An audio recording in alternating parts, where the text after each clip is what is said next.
Welcome to China in Focus. I'm Tiffany Meyer. Our top story, a mass protest erupting in southwestern China as thousands demand justice for a teenage girl. What sparked the outrage and the latest developments coming up.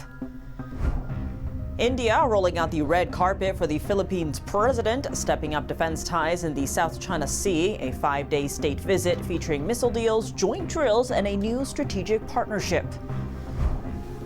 The U.S. is fighting back, announcing new rules for drone operations to counter China's growing dominance in the skies, what it means for national security. The problem with that is we're turning over our skies to one of our main adversaries. And Oklahoma is pushing back against threats from foreign adversaries, especially the Chinese Communist Party. Governor Kevin Stitt shares his views on the Epoch Times.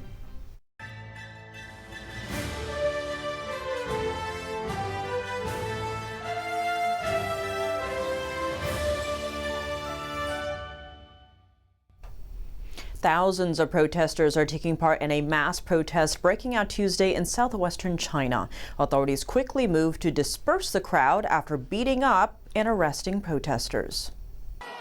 Among the chaos, many people fled for their safety. It's unclear how many have been arrested. In one clip, 4 officers kicked and arrested a protester. Similar scenes played out across the area. In a few hours, authorities quickly cleared the scene. The protest took place in Jiangyou, a city in southwestern China's Sichuan province. It was sparked by a school bullying incident, and a warning some viewers may find the following footage disturbing. Last month, a 14-year-old girl surnamed Lai was attacked by a group of girls her age. They slapped her face and kicked her head. The assault was recorded and posted online, sparking public outrage. Local authorities said Lai suffered minor injuries to her scalp and knees. They say the bullies have been punished. But Chinese media report that the bully's family did not offer an apology. One of the bullies reportedly said she was arrested before, but released in less than 2 days.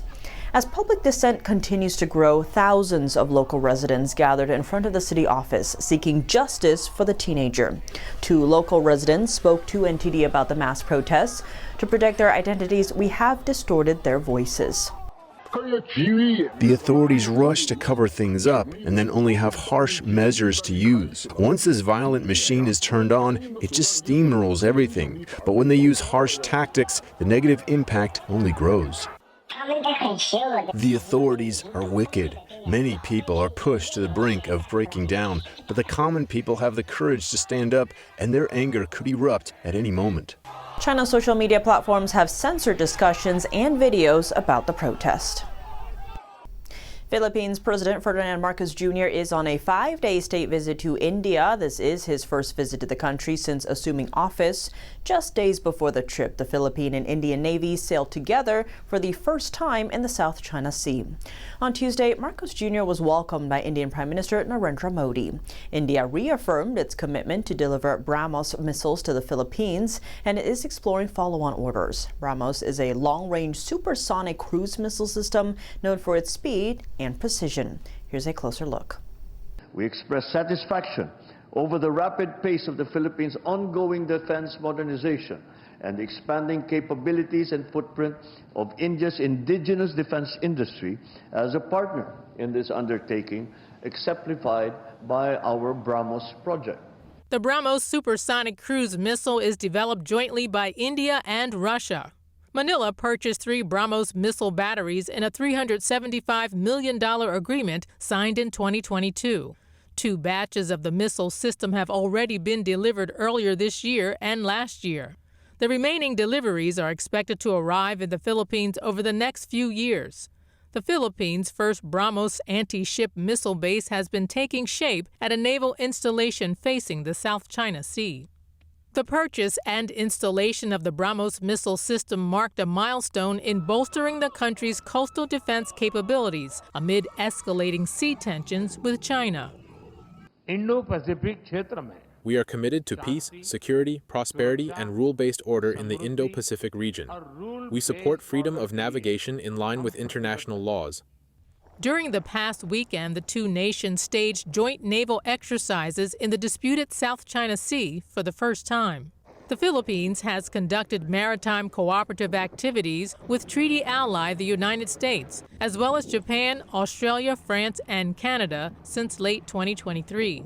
This is part of its push to counter China's expansive claims in the waterway. Besides the joint naval drill and the BrahMos missile system, the two leaders discussed India's support to the Philippines in developing submarine infrastructure and underwater domain capabilities. Our cooperation's tempo has increased in the last few years, and in security and defense, in trade, investments, health, and other fields of endeavor. I am elated therefore, today we further ratify this friendship by elevating it into a full-fledged strategic partnership. On the economic front, the two nations are set to work toward a bilateral preferential free trade agreement. That's all for today's China in Focus on YouTube. You can catch the full episode on Genjing World every Tuesday. To watch, simply click the link in the description box down below or search China in Focus at genjingworld.com.